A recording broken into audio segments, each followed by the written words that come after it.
Hey, g'day everybody, it's Matt here from Matt Carves. We are carving wrinkles in clothes today, or folds, or whatever you want to call them.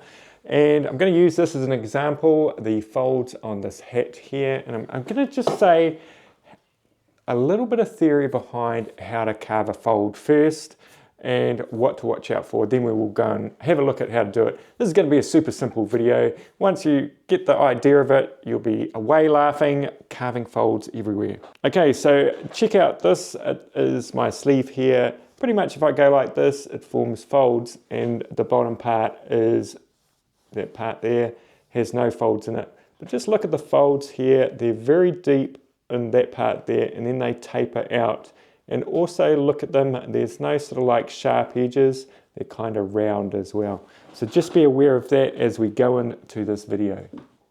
Okay, so I'm carving with this little burr here today. It is out of the Dremel detail kit. It is a fine little mini flame, I guess you would call it. Really good. It removes a lot of wood, but allows you to do real fine details.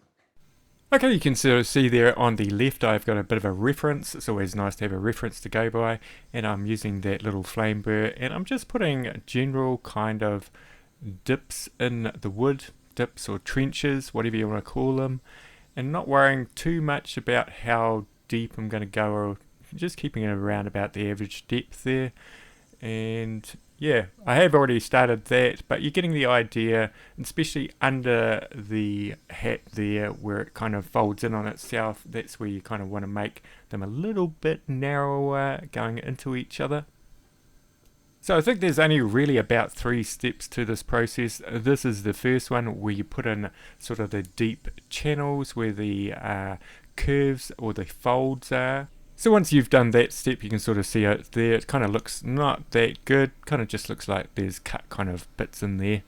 But this next step is where we start to smooth it out. So there's kind of like a round thing happening in between each one.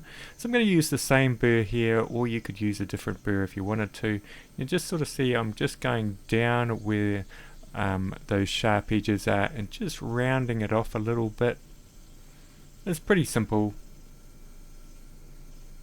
And right at the end, you kind of want to taper it out a little bit, just so it kind of looks like real material. So it's pretty simple. So it's just essentially just going in between each one, making it a little bit rounder.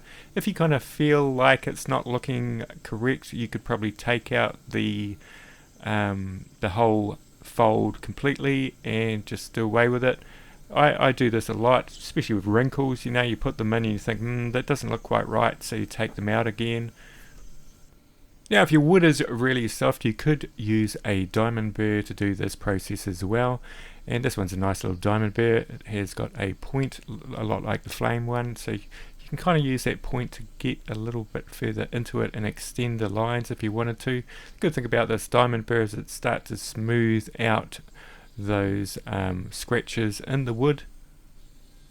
And this is the last step. I'm going to use this mop sander, and this comes in 2 sort of grits. It comes in a 120 grit, but we're going to use the 220 grit today, just because we're going to smooth it off. And the great thing about this is you run it at about 15,000 RPM. This is in a little bit of slow motion, so you can sort of see it conforming to the shapes of the folds. Now, if you don't have one of these little fancy sanders, you could just use hand sandpaper. It's always a workaround when it comes to wood carving. And check out the description for the affiliate links to these tools. Now, if you wanted to see how I carved this completely, check out this video here, and we will see you in the next video. Thanks for tuning in, and if you could hit that like on the way out, awesome. Bye, everybody.